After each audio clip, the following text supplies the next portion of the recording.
Today, I am going to be giving a market update. Everyone's been wondering what's going on in the market.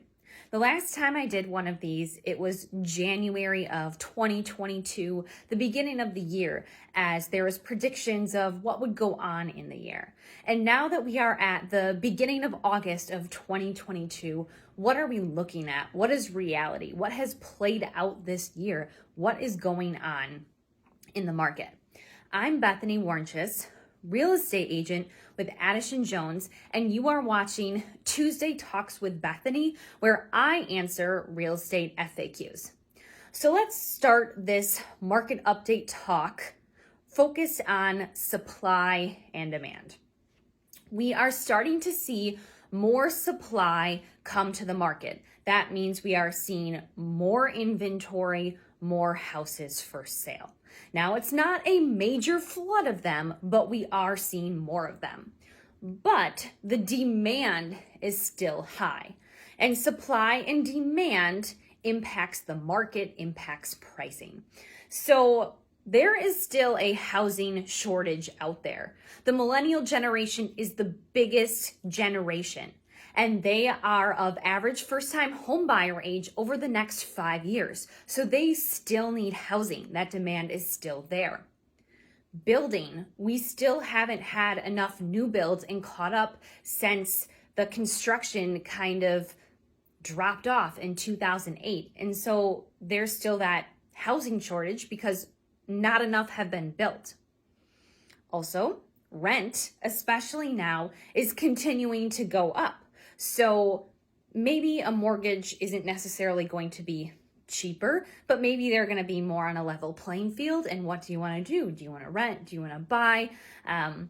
So all of those forces help feed the demand in the supply and demand situation. So what is actually going on in the market? Well, with selective homes, we are still seeing multiple offers and homes going over asking, but that is selective homes. And I am going to get further into what I mean by selective homes later on in this chit chat. So there are price reductions happening. They are becoming more commonplace to be seeing those. And the days on market are also starting to increase. There are less bidding wars out there. So there are still some that are happening, but there are definitely less. And then the price growth rate is expected to slow because it has been climbing like crazy. Okay. So it's expected to slow. So now I'm going to jump into speaking directly to sellers and speaking directly to buyers. So sellers, let's start with you. So these past few years, selling and buying at the same time has been very challenging because a lot of sellers have had the fear that they cannot find anything, that they're going to put their house for sale, it's going to sell so quickly, and they are not going to have anywhere to go. Well, the good news of some more inventory coming to market is there's some more options, and it might make it a bit more easy to navigate.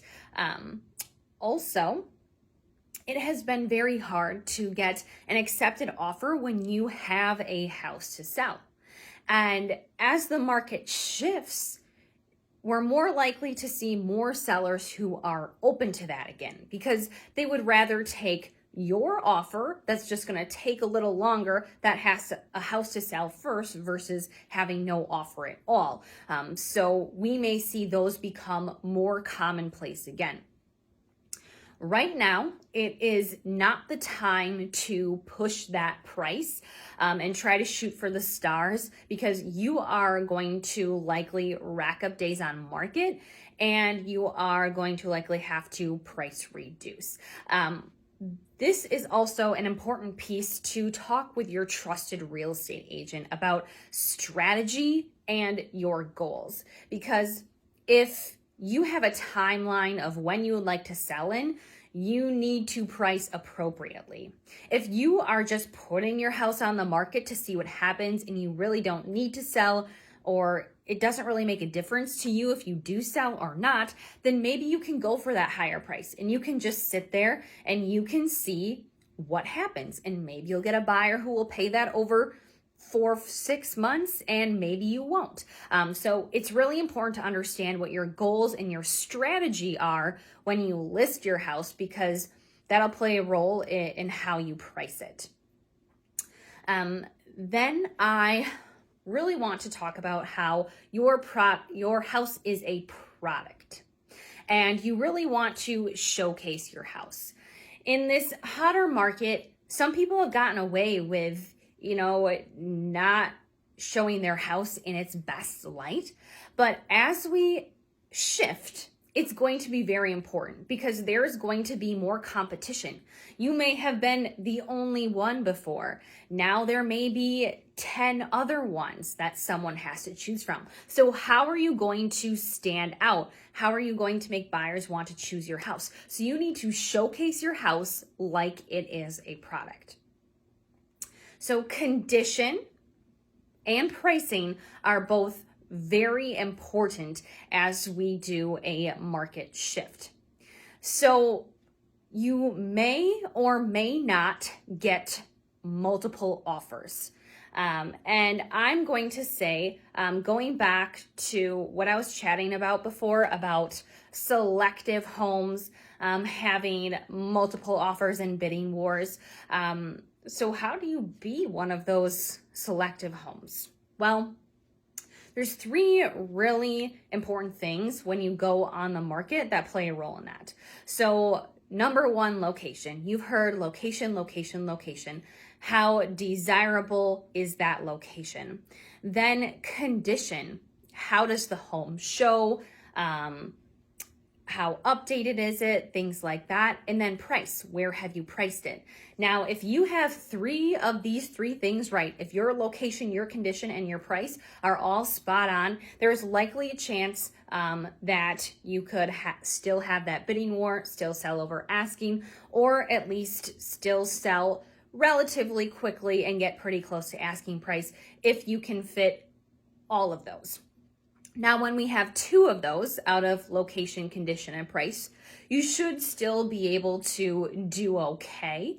And then when it comes to where you only have 1 of those, where your location is great, but your price too high and your condition is terrible, it's going to be a hard sell. Or if you only have condition, so your condition is beautiful, but you're in a location that doesn't sell very well and you price quite high, or if you have the price right. So you are priced perfectly, but the location is not desirable and the house needs a lot of work,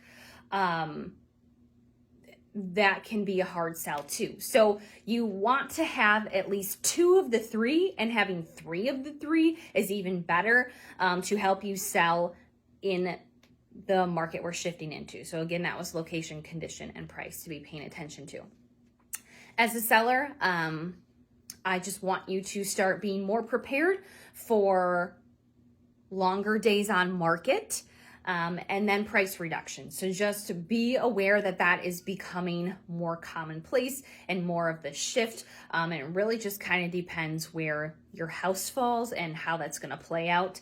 Also depends, on how many houses are available. So say, the 150 to 200 range and the 200 to 250 range, just depends in the range how much competition is there, right? So it's important to also pay attention to that with your real estate agent when you list your property, because how you price should also pay attention to what competition you have going on.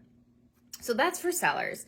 And now I want to shift into buyers. So buyers, I'm going to tell you it's not as competitive out there. Now, you may still possibly run into some of these bidding wars and over asking situations, but like I just talked about and you've been listening to, it's on more of those selective homes. So if you want that home that has the ideal location, condition, and price, there's a chance that more people are going to want that too. So that's why you can get into that situation. But it's not like the majority of houses and every single house is now going to continue to have that bidding war. That's not really happening anymore. So that's why I'm letting you know it's less competitive in that way. It's also really important, buyers, that you are comfortable with your payment. I mean, that is always important, but as rates shift up a little bit, you want to focus on what is my payment, what can I afford, and what am I comfortable with. So right now, rates are at 5 to 6%. And historically, that is pretty average. And I want to take you through a historical journey really quick right here. So if we go back by decades, let's start back in the 1970s. Rates were from 7 to 10% in the 1970s. Then in the 1980s, rates were from 9% to 18%. Then in the 90s, they were from 6 to 10%. And then 2000 to 2008 was about 5 to 8%. And then 2009 to the present is where we've seen those low rates of the 2% to the 5%. So the thing is, we've almost adapted to this lower rate of the 2 to 5%, and we think that's normal and expected, when really that was historically low. When we go back and we look at the 70s, 80s, 90s, early 2000s. And so we just have to also adjust our mindset and realize that what we are experiencing was a historical low and not the norm, and that where we are now, more in this 5 to 6%, even a little higher, is more average and more normal. And so as a buyer, I don't want you to wait around and think, all right, I'm just going to wait until rates go back down to 2%, because that was a historical low. And I can't stand here with confidence and tell you that they are going to go back down to 2 or 3%. And so we don't know when that's going to occur, if that's going to occur. And right now rates are expected more so to go up. And so just sitting around wanting 2% is more wishful, hopeful thinking at this point. And I just want you to be aware of that as a buyer. So just like I said, focus on your payment and what you're comfortable with, and just whatever the interest rate is and what you can afford and what you're comfortable with, that's just what you have to move forward with. And so I also want you to think about your parents and your grandparents and go ask them what the rate was when they bought a house. And so I know that for mine, it was definitely higher than it is today. And so take that into account.